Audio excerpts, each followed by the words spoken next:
You're listening to the Secret Sauce Podcast, unveiling life's hidden recipes for success, happiness, and fulfillment by finding the unique ingredients that shape individuals' extraordinary journeys. Hello, my name is Jeffrey Davis with the Secret Sauce Podcast. And I'm Lynn Bush with the Secret Sauce Podcast.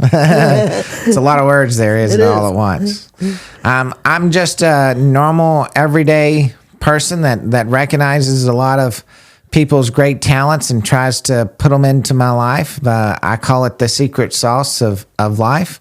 Lynn, tell us a little bit about you. Well, I'm a marriage and family counselor, and I see a lot of people every day, and I hear people's stories. So I'm really interested in people's secret sauce and how they become successful, and sometimes how they become successful from their failures. And I've always been interested in what makes people do what they do. So I'm interested in letting people know about what they can do to have a better life. I have a love for people. I want to see people in a greater place than they are today. And so I've spent a lot of my last 10 years of my life recognizing other people's secret sauce so that I could feel and experience some of the things that I saw some of the great people doing. And it worked. And that's why we decided to start a podcast called Secret Sauces, because it doesn't just take you as an individual and your mindset and what you're thinking to be great. I think it takes a lot of other people's greatness that you learn, that you institute or implement into your life that makes you great. And those are people's secret sauces. And the more people you know who have been successful, and the more people you know who have been unsuccessful, you can use those things for yourself and use those things that you've seen and heard. But I've always been told that you need to spend less than 30% of your time with the people that are not of you or below you. And I don't mean below you, there's not like a class below you, but maybe you don't think they're great at who they are, and you need to spend less time. To me, it explained small time with small people.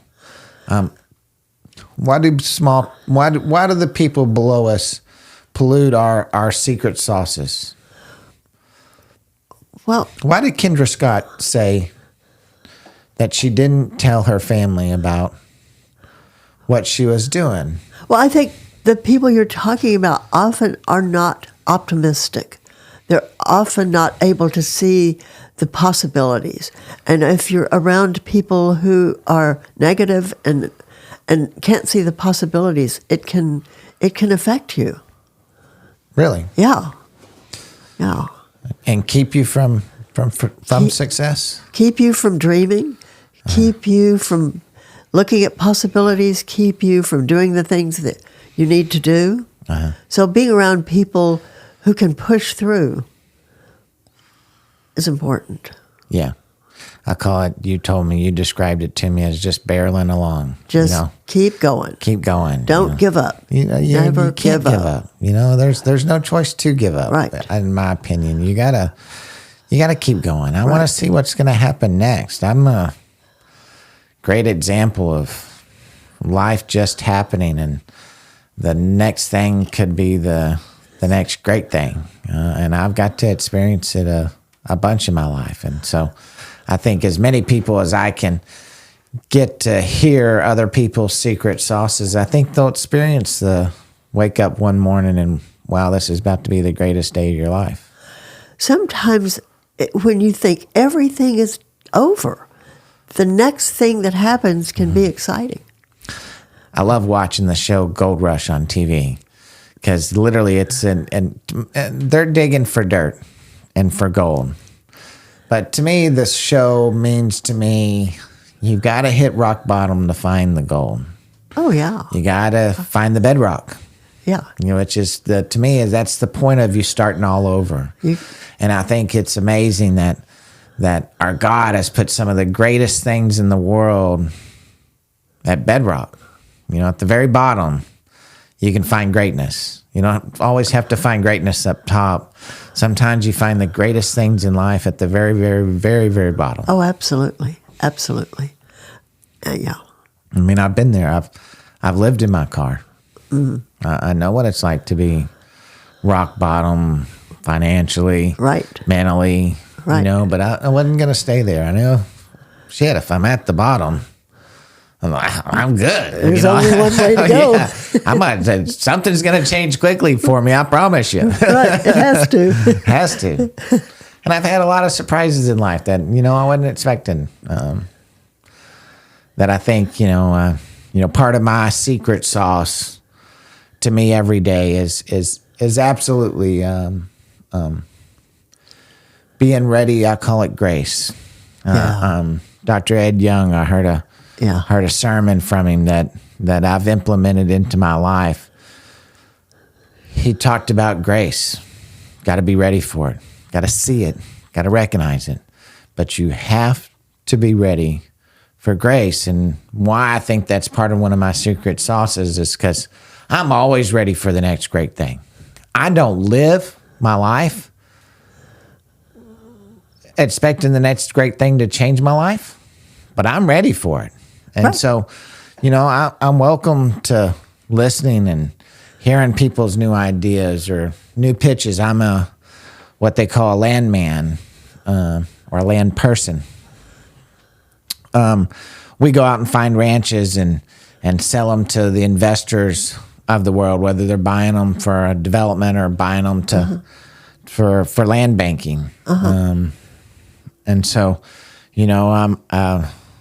one big ranch sale, one guy that you've talked to 6 months ago finally calls you and says, "Hey, I'm ready to get rid of it." And so, part of that grace to me is answering the phone, responding to emails, not recognizing the number, but giving it, the full, "Hello, this is Jeffrey Davis. How can I help you?" Right. You want to give them the same energy and so that they're ready for you and be ready for them to tell you, "Hey, will you sell my ranch?" Be ready for the possibility. Yes, ma'am. There's always a possibility that the next thing could be a big thing. Yeah, and if you give up, you don't get the next thing. Right. You don't get to experience that. And then you stay in your little wheelhouse that never goes anywhere. You just sit and spin your tires. And So staying positive, staying happy. I've been unhappy Yeah. and not positive Yeah. and still been ready for the next great Right. thing in my life. And so that's why I call it grace is, even though I'm not in the right place and I'm not feeling like I want to feel, but I was ready for it. Right. What it was coming. Right. And so Right. I wasn't just going to stay there and not try to find greatness somewhere else. Right. And so I think that's part of my barreling along because, like I said before, I've lived in my car. I've had people steal businesses from me. Been divorced more than once. And, none of it was given up. I tell my friends when they get a divorce that, don't give up on falling in love, and be ready for it. Right. And, every life has ups and downs. I've been deeply depressed. I've been divorced. I've had ups and downs. But, life stays good. Life is always good. There's always good there. How did you see that through all that you've been through? How did you see that it was just going to be good for you? I have always known that there was a better something around the corner. I've always known that.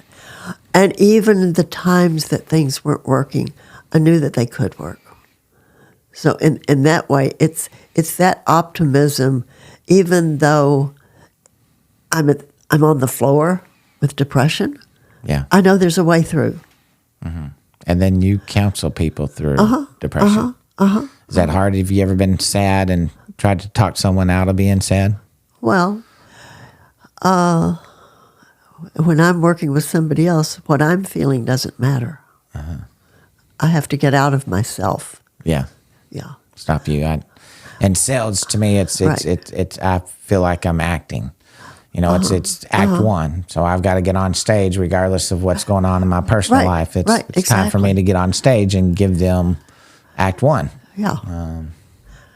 And, whoever it is, wherever I'm at. Part of it is to get out of the feelings. What's the reality? Feelings are not truth always. And we have to focus on the truth. The feelings can fool us. The truth is things are going to be okay. That's the truth. That's my truth. Yeah, I don't think that's the, we talk a lot about the younger generations. And it's all about the feelings. I know. I've had multiple employees that have shared with me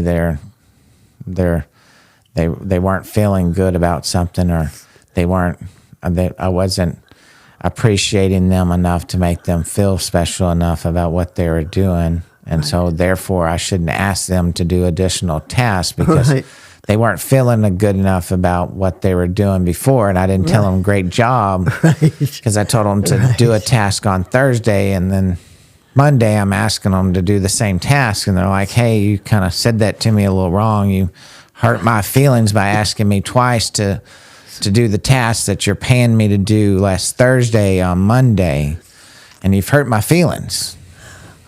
I've had bosses that you wouldn't believe how horrible they are. But you know what? That's my boss, and I did what I was supposed to do, and that was about that person, not me. Yeah, if I didn't like it, I'd go find another job, but I would not do what I was being told. I couldn't fathom that, but today they don't. Well, I was in college and paying my own tuition.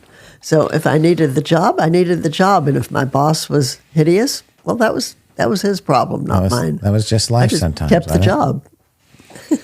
Oh yeah, I've been yelled at many a times at an employer, and I was staying there because I was good at what I was doing, and I needed the money. I was supporting myself at 16, 17 years old. Yeah. So yeah, when I was in college, we didn't have student loans then, and we either paid for college or you didn't go. So I worked and paid for college and had some pretty horrible bosses. Oh well, I graduated. I'm here now. Yeah. What if I'd let my feelings get in the way? That would have been sad. Might not have been a marriage counselor. Might not have finished college. So was your dad's secret sauce the same as yours? I think my dad's secret sauce was he believed in his work, he believed in himself, and he believed that he had incredible optimism. And what did your dad do? He was a geologist. Oh, really? Yeah. Oh, wow. Yeah. Did he discover all the oil and gas in this area? He discovered a lot of the oil and gas in this area. Uh-huh. Yeah, that had to be cool. Yeah. I can remember we'd go hunting when I was a kid for quail out in a city called Spur outside of Lubbock. Right. And the owner would take us up to the oil wells or the oil derricks that they had just started drilling out in that area because it kind of boomed back in the 80s about the time I was growing up. And boy, the smell of oil that you could smell, driving into Lubbock, Texas, it has that petroleum smell. If it's not the cattle, it's the petroleum you smell driving into Lubbock. But I love that smell. I love that I knew smell. I was close to Grandma's house as soon as I could smell the oil. Right. Now we're talking about in the 40s. So 40s. So a lot of that they had oil back in the 40s? Yeah, a lot of that was just being discovered. So a lot of times we'd be driving out to a well, and I'd be in the back seat asleep, and I'd start to smell that smell, and I'd wake up, and I was like, "Ooh, it smells good." Now, it doesn't really smell good, but it smells good to me. So was your daddy a little bit like me, where I can see a subdivision can go here on a raw tract of land anywhere in America? Absolutely. He'd be driving and be like, I think there's some oil out here. Well, he was able to just know where things were, and just amazing. Yeah, you got lucky. Yeah. Timing and preparation. Yeah, So yeah. My favorite things together. Yeah. I think part of his secret sauce was he loved his work. He loved his work. He loved every day of his work. And your mom? Mom was a teacher until I was born, and then she was a stay-at-home mom. So you had good full-time parenting. yeah. And did they have preschool? Was that part of? No, actually, I suppose what we would call it now was homeschooling, because Mother taught me everything, and I started to school when I was 7, and I started in March, so I would finish the first grade and then go on to the second grade.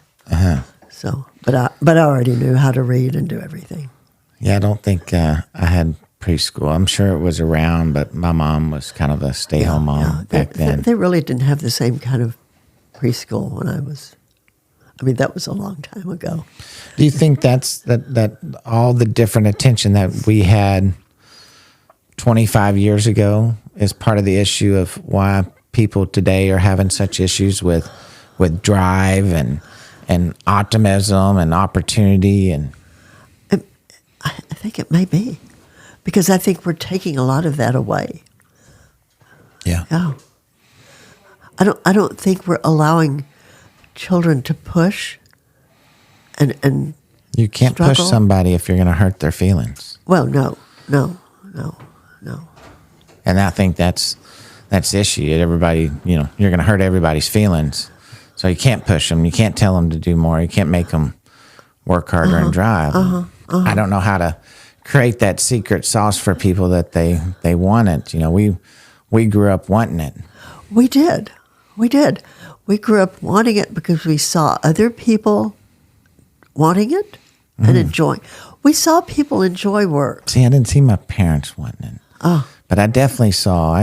But you saw other people. Yeah, I could see them in my head just as Yeah. we were starting to talk about it. Scott Smith's dad, who worked for Occidental. You know who Occidental is today because of the movie and Sure.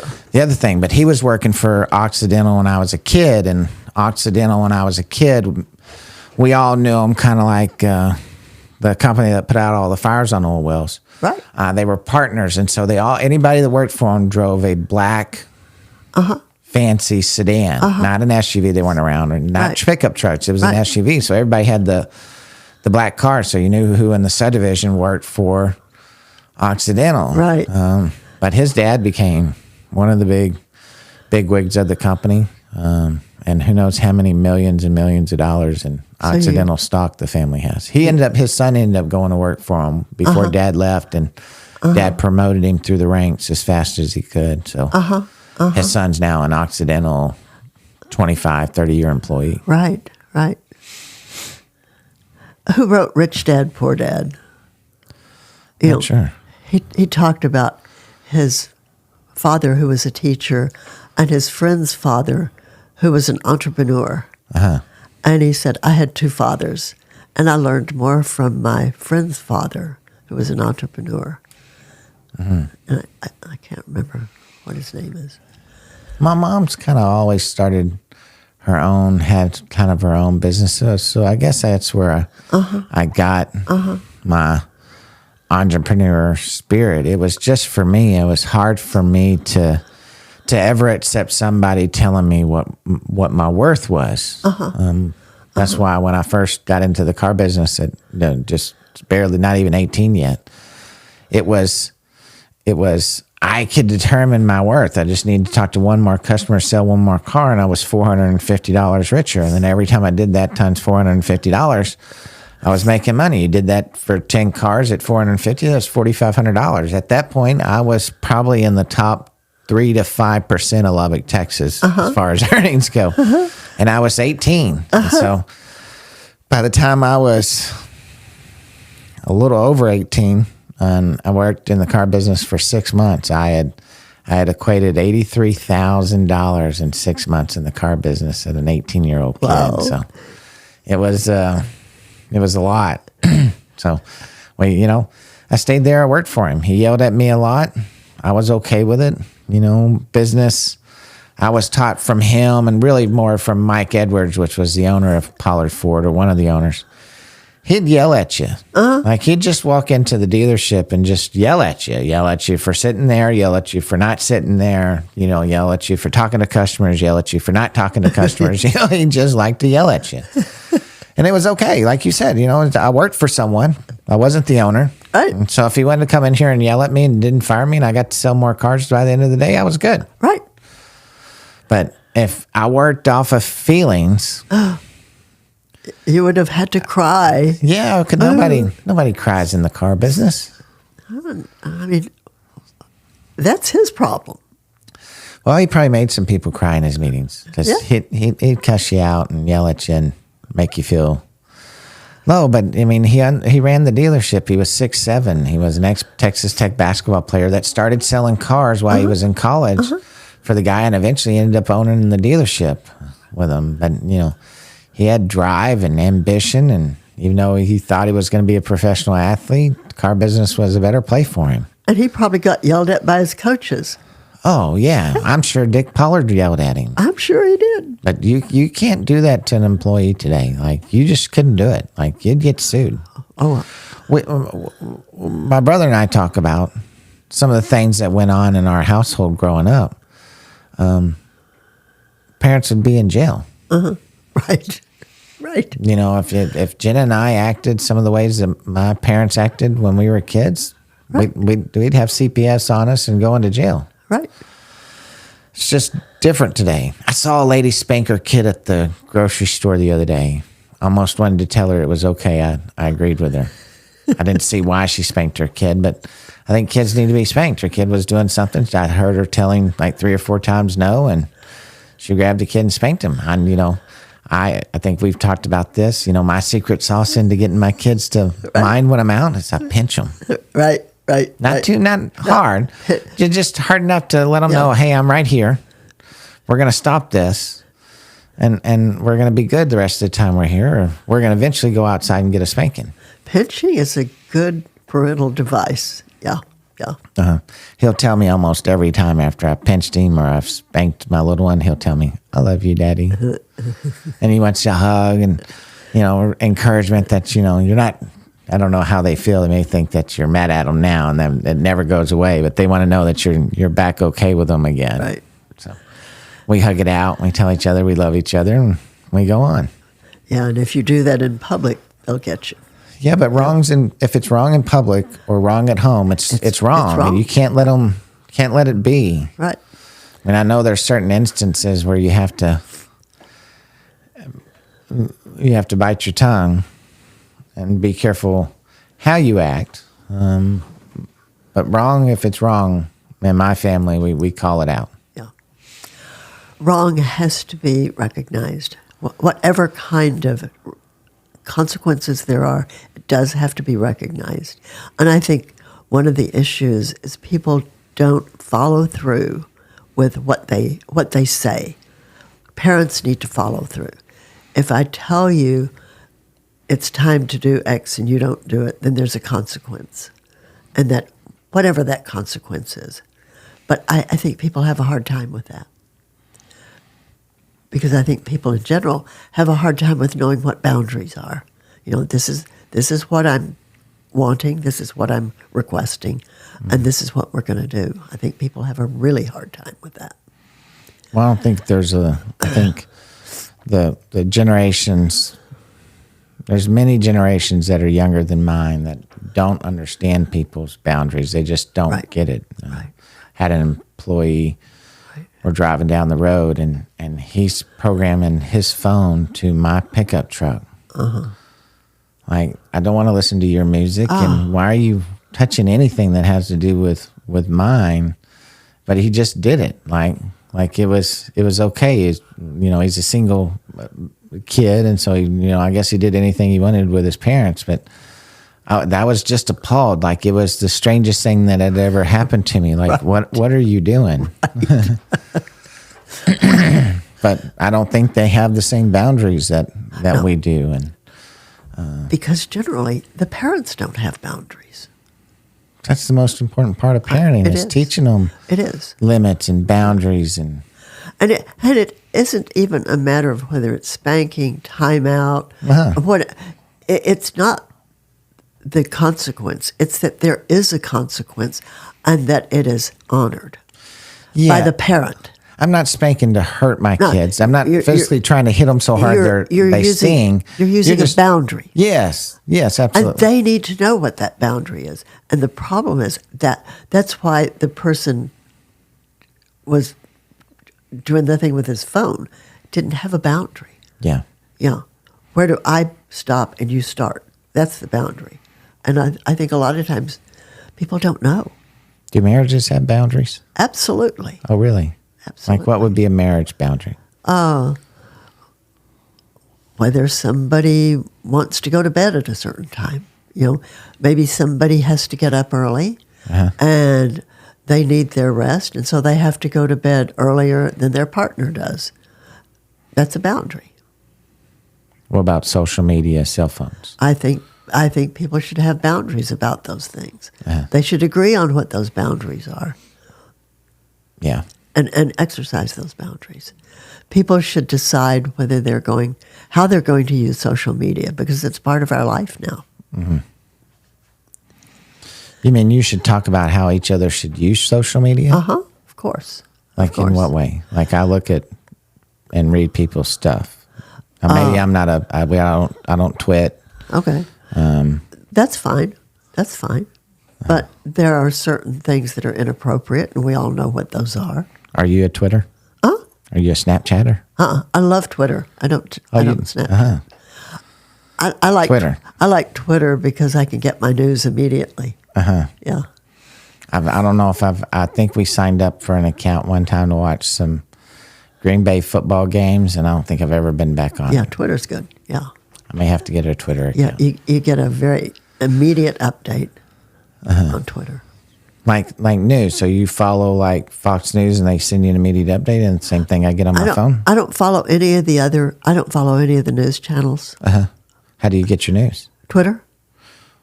And But then, I've never Twittered. So and then I go to whatever it is. But with Twitter, I can see immediately what's happening. And I don't do much Facebook because it's a time waster. So I stay off Facebook, some Instagram. I have someone who publishes on my social media. My blog. Your blog. Yeah. I don't know if I've ever read a blog before either. It's on my website. You can go on my website. I'll do it today. Right. Glad I told you I'd never done it, so you didn't ask me beforehand. I just wasn't, like you said, it's a waste of time. I just didn't, between the phone calls and the things that can be more beneficial to me, spending long hours on social media. I'll read Facebook, but I'm not reading so much for other people's stuff. I'm reading, you catch a lot of updating news things, life things, change things, whether it be, a part of the City of Burleson's app or, all the different plays that are out there. For me, the secret sauce to social media is for being able to read it so that I'm up to date when I'm meeting people and I can talk about active, current issues. And you can do that same thing on Twitter as you do on Facebook. And that's what social media is really good for, being able to know what's going on. It's because in my work, I need to know exactly what's going on, and you do too. Yes. Because I'm dealing with culture. And I'm dealing with money. And both of them need someone who's way up to date on both sides. When I'm working with somebody in their 20s or I'm working with somebody in their 70s, I need to know what's going on in their culture. You ever get clients that you know you don't understand their culture and have had to go get up to speed? No, I'm like someone that had an arranged marriage but wants to get a divorce. I've done enough reading and working with people that I had that situation. Oh, have you? Yeah. I've got several clients that have arranged marriages, and they seem to be happy. Yeah, I did have an arranged marriage, and they did want a divorce, and got the divorce. Oh, really? Yeah. They did it? Yeah, they did it. It was pretty hard on the parents. Yeah, I bet you it'd been really hard on the parents. I've met both family. I met Never met the wife of one of my clients, but I've met both moms of both the clients before. So Yeah. that'd be a tough one. Yeah. An arranged marriage. Yeah. That's a lot of learning how to love something you might not initially love. You know, we had some friends years ago. They were both from India, and they were both physicians. We were out to dinner with them one night. We'd known them for a while. I didn't know anything about their background. And she and I were talking. We'd gone to the restroom, and we were talking. And I said, "How did you guys meet?" Because they were obviously in love, and very, very warm and fuzzy with one another, and they'd been married about 20 years. And she said, "Oh, we met on our wedding day." I said, "But you're so in love." She said, "Oh, we learned to love one another." So you can learn to love one another. Yeah, and then to have a spark and to make it great. Right.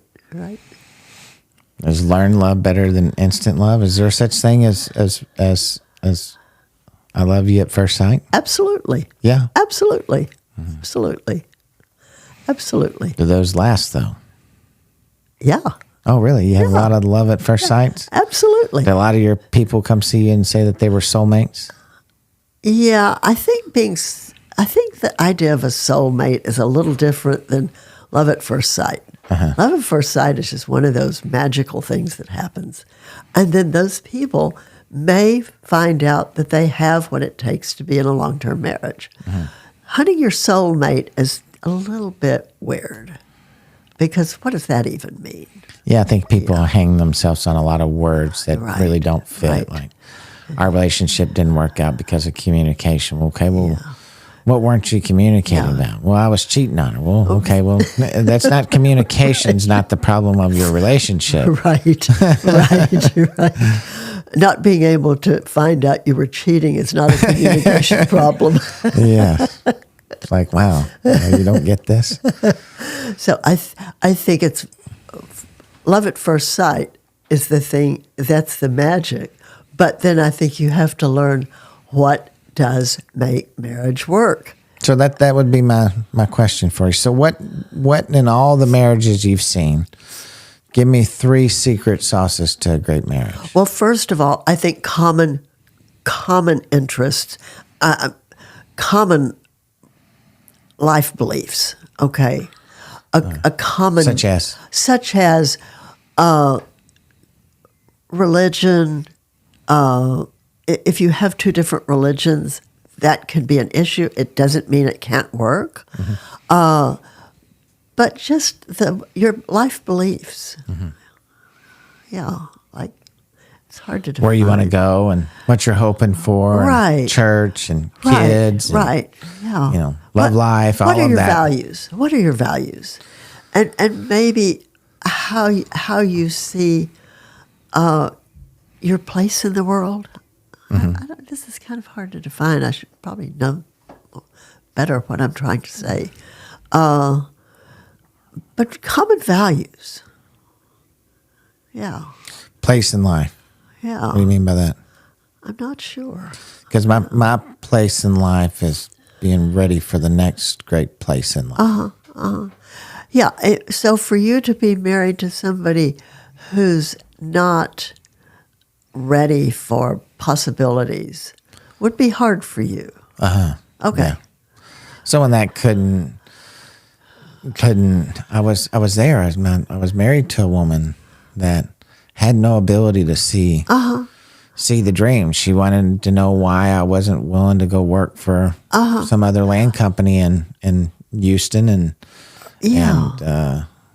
not be my own boss. That. And I just when I first left the car business and then got into real estate and selling land and then realized I could do some other things to create money, it was just hard going back working for somebody. My place in life has always been being ready for the next spot because I was my own person. I don't know how I would describe that as my own place in life with my love affair. I certainly know. I think good marriages have roles. Am I wrong? I know things that I do and things that are not really expected of me, but those are just the things you do. And so I think that's important to secret sauce to I a do great too. marriage. Knowing what those roles are, knowing what the expectations are, what I'm supposed to do and you're supposed to do, and being able to do that, and taking responsibility for what you're supposed to do. You know, that's not hard.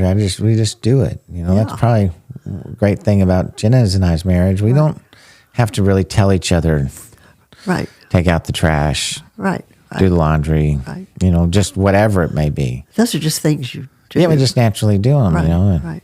But She's everybody busy. does. I go to the grocery store. I don't need to call her and ask her about grocery shopping. You know, I probably go most of the time. As I have a little bit free time, a bit more than she does sometimes. And so, you know, we just pick up the slack. You know, that's, we don't want to fight about stuff and drama. And so we try to just do without being asked. And I think that's probably one of Jenna's and I's secret sauce is just Right. doing without Just- being asked yeah, to do. Just take Because it's hard to ownership. ask your partner to do stuff. Like, you know, I don't want to ask her to bring me a Coke. You know, I just think that's rude. I'm going to get up and go get my own Coke. And, you know, it'd be hard for me to ask her to go mow the lawn. Right. Even though the lawn needs to be mowed and maybe I don't want to do it, but I couldn't imagine asking my wife to go do those things. Right. Well, you're not very. This isn't very common. A lot of people spend a lot of time not wanting to do their share. But why? Why be in a relationship if you're not willing to do your part? That just didn't. I want to be happy. You know, that's Jeffrey's probably other. We talked in the beginning. Don't think other people control my happiness. Right, I get that, Right. that they have some things that could make me unhappy. But they don't control your happiness. They don't. No. And so Jeffrey wants to be happy all the time. And so I fill my life with things that make me happy. I'm not saying you make bad decisions that make you happy. And I'm not doing drugs. I don't drink. You know, that's not my thing. But I want to be happy all day long. And so that's, you know, that's like I do my part because I want to be happy because I think she'll do her part. So I'm going to do mine. So we're happy.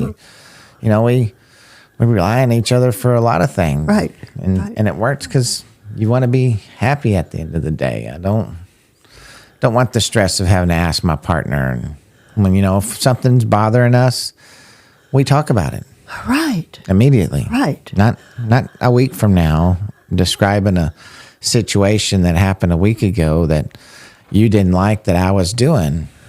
Just tell me. Let's solve the problem. Let's move on. And so You don't avoid things. It's important not to avoid things. Deal with it. yeah, we deal with it Yeah. immediately. Yeah. And sometimes we snap at each other right there at that moment.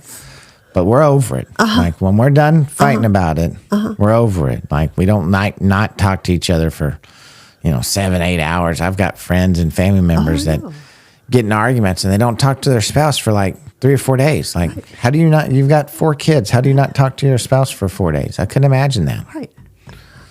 We can have a little snappy and talk about it, and 10 seconds later, we're talking about something else. I can't even remember what it was for 4 days. Let's get over it. Yeah. Let's be done with it. But being able to have an argument is really important for a marriage. To have an effective argument. Yes. Very important. Otherwise, we just lay it on the shelf and it builds resentment. Yeah, I think that's why we try to talk about it, Yeah. so that we don't have to have a long argument and Yeah. nothing sits on the shelf. There's no shelf life in our family. Like let's get it over with. Right. And that's really important. Yeah. It's not easy, for either one of us, because you have to be aware of not wanting to have a long term something that you don't like, so you make it in, but it works, Yeah. and we're happy. I want to be happy, and that's part of my secret sauce to Jeffrey is, just being over with things. I don't have shit on my shoulders. Don't hold on to things. No. It's gone. It's in the past. Yeah. Yeah. Yeah, we talked about that in one of our earlier shows. I've never met a CEO of a company that said they got there because they hated their past or they did it because of somebody else or any of that. They did it because they were great and they went and got something that they wanted. And they don't do things out of spite for other people. And I think that happens a lot in marriage. People start doing things out of spite. Again, letting feelings run the show instead of where are we going? Where are we going as a team? Mm-hmm. Wow. So we had date night last night. Tell me about your date night. We had massages, and then we went to Pacific Table, a restaurant here in town, and we sat kind of up where they cook. I don't know if you know the bar where the sushi bar is. And our food, we had several appetizers, was fabulous. We had our food was amazing, and then we had our thing when we get to have date night because our nanny watches the kids. It's dessert, so we had a dessert there, and then we took 3 of them back to the hotel, and we don't eat all of them, but we want to try all of them. So we sit on the bed, and when we get to sit down and relax at 7:30, when we're not running around with kids, right? It's a great night. But I think that's a secret sauce to marriages is making each other feel special and doing great things. You know, we went shopping before, and we bought her a pretty dress for our anniversary, and I think romance is important in marriages. Romance is really important. Do you always romance isn't just petals and love notes. Romance is date nights and shopping trips, right? And, ice cream after dinner, and getting 3 desserts. Yeah, that's so romance. You sit and talk while you're you like this one, or hey, try my spoon with this on it. Right. It's having fun. Romance is having fun. Yes. Yeah. Do you always get a hotel when you have a date night? So we would probably rather be with our kids. We can go eat with our kids, out to eat with them. They're so we can take them anywhere we go. So we typically have a date night once or twice a month, and typically we try to get a hotel room so we can have just mommy and daddy time, and our kids love our nanny, and so they enjoy having a night with our nanny or Tony. So that's special for them. Yeah, but we try not to we're a funny parent, so we try to stay within 30 or 40 minutes of the house, and we wake up normally still about the same time, about 6:37, and we go home as fast as we can because we want to see our kids. Right. And so, and a lot of times after date nights, we didn't do it today because she took one of the kids to school and the other one's going to the water park with her. Otherwise, a lot of times after date nights, the kids don't go to school. We end up sending the nanny home when we get home on Fridays or whenever we go. And so then we get extra time with the kids because we miss them. Like even though it's just a couple of hours being gone, we miss them. I want to touch them. I want to hear about their day. All of it. So, but date nights and special attention is definitely absolutely so important in a great marriage. Yeah. What if we could make a book of like just one-liner secret sauces, like date night? Does that explain enough for someone? Secret sauce is date night. I don't think people really understand date nights. I don't. But date night's the whole night. It's the planning without asking permission. It's because everybody wants to be surprised sometimes. Oh, what are we doing? Oh, I've got it planned out for you. Here's exactly what we're doing. Right. And that means you put in some time and some effort into it. You just didn't show up. Oh, let's have date night. Where are we going? What are we eating? What are we doing? Those just, to me, again, it's back to being happy. If we have to sit and discuss all that, it makes it a harder moment to be romantic and to be a great date night by knowing each other's loves and wants. So the planning is a big part of date night. Oh, absolutely. And that's where it breaks down for most people. It almost broke down for us. Okay, we're going to have date night. What do you want to do? I don't know. What do you want to do? That's not a very good date night. I hear this from a lot of women. I want my husband to plan the date night. Oh, I love planning it. I planned it the other night, and I got us a hotel room. And about 10 minutes later, my wife comes in. I'm just like, I just got this message from Expedia about Aloft. Are we staying at the Aloft? I was like, I didn't know in my Expedia account was sending her messages. So instead of it being a big, big surprise, she found out about 7:30 at night privately with her phone. Right. So it's really neat that you do the planning. How did you figure that out? How did you learn that that's important? Because a lot of guys really don't know that that's important. I'm a big proponent of showing people how I want to be loved. All right. All right. I do it in business. I teach people how to respect me, how to honor me as I honor them, and I do it through showing them. Okay. I give you this amount of respect. I give you this amount of loyalty and honor, and I expect it back. Okay. Now, I'm not saying I expect my wife to go plan the next Right. date night, but to me, that's important. You know, I want my wife to feel special. You know, I think that's part of being married to a man or a woman is making your spouse feel special. It is. Why is she coming home to you every day? Because she feels special about it. It's really important to make that person feel like they are so important. The most important thing in your world. You should see the pink dress she got yesterday. She totally got how special she was. Right. I found it. She was trying on clothes, and I was walking around, and pink's my favorite color for her to be seen in. And Right.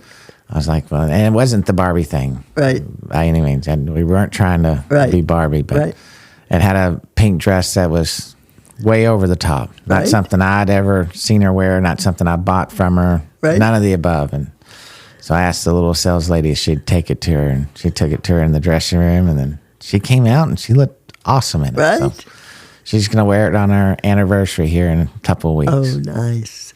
Oh, that's fun. That'll be cool. So I have to make sure I look just as good. Right. So you'll have to get a pink shirt. I've got a lot of pink shirts. As you can tell from the colors in this shirt, I'm not ashamed to wear bright colors. Right. It's actually kind of my thing. I don't know. I've got like 1 or 2 black shirts in my whole Right. closet, again, because I want to be happy. Like bright colors are happy.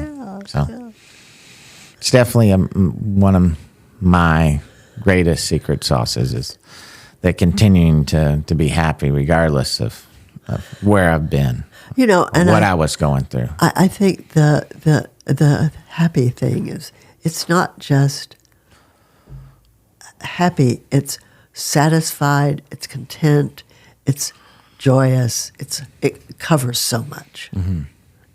It's not just, oh, I'm having a good day. It's so much more than that. It's not just saying it, it's living it. Right, it's living it. Yes, it's ma'am. living it, yeah. But that takes commitment. You know, I wake up every morning committed to being happy that day, not being sad. If there's something that's bothering me, we're going to talk about it. And even if there's something that's wrong, you know, life has things that are wrong, and you go forward, and those things are over. Yeah. They don't last forever. Right. Nothing lasts forever. Right. Say that. But So when your wife plans a date night, how does she do it? normally without sending me texts from Expedia, letting me know that the date night's on Thursday. She kind of does the same that I do, like we talked about. You know, you in marriage and in love, you got to teach each other how to love and appreciate each other. Right. You know, she doesn't want love the way I do. I've learned how to love her the way she wants to be loved, and so she'll plan it based off of the loving things that she knows I like. Okay. And it's normally different than mine because she, you know, when I plan things, I would say I probably plan things a little bit more luxurious because I want her to feel fancy and super special. And she already feels super special and she knows I feel special. So when she plans things, they're typically a little not as over the top because we're just going to go have fun and hold hands. She just wants the time out of it. Does that make sense? And so it's just a little bit different, but same. We still go eat dinner and we go have place. And instead of me picking a place that I know she loves, she takes me to Fleming's and we go have lava cake. And, and so I like that you both do it for each other. Yes, we do. Because a lot of times people are doing it. I want you to plan this for me, and I'm going to plan it for me. And it's all about two people doing me instead of two people doing it for each other. Well, I believe in marriage, you got to cherish each other. Oh, You yeah. got to show each other how important they are. Right. And so when we first got married, we said, okay, so who's planning the first anniversary? And then after that, it's every other year. Yeah, you get it this year, I get it next year. So I'm planning this year. Right. She planned last year. Right. So I've got some great ideas of what we're going to do in her pink dress. You know, you have some creativity there. That's important. Marriages can't be boring. They can't be boring. And if they're boring, they don't. The secret sauce for marriage maybe is creativity. Never thought about I that. never thought about it. But Because we're active. Like, and what I mean by that is whether it's our home life with the kids, we're experiencing new things, we're doing stuff together, we're having activities. We're not just being boring. And same thing in our love affair. You know, if we get a chance to have a date night or to get away for a moment or go have lunch, you know, sometimes the date night is just lunch that day. And so. and that's okay. Yeah, it's great. That's fine. Yeah, you still feel just as special. You got all the same wants and needs out of it. It's just, you know, the other person saying, hey, I want to go hang out with you for dinner, for lunch, for Right. a couple hours. And I'm going to take you to Joe T. Garcia's because it's your favorite place to eat. I think I said it right. I think I normally call it something else. But Joe T's. no, it's not. Tony Garcia's. That's what I call it. Oh, okay. Big difference. Yeah. You do not want me to get into that. But Lynn, thank you for the hour today. I think our conversations have been great. I think hopefully we can change some lives and some people heard some secret sauces that we both have had pinned up in us that we didn't know about. Right. I think you're a lot more special when you speak than I am. So I thank you for being here. Thank you. It's been a great podcast. I look forward to doing it again. I'm Jeffrey Davis with Secret Sauce Podcast. I'm Lynn Bush with Secret Sauce Podcast. You have a great day. Thank you for joining us for this episode of the Secret Sauce Podcast. Follow us on social media at The Secret Sauce Pod to receive daily encouragement on how to find your secret sauce to life.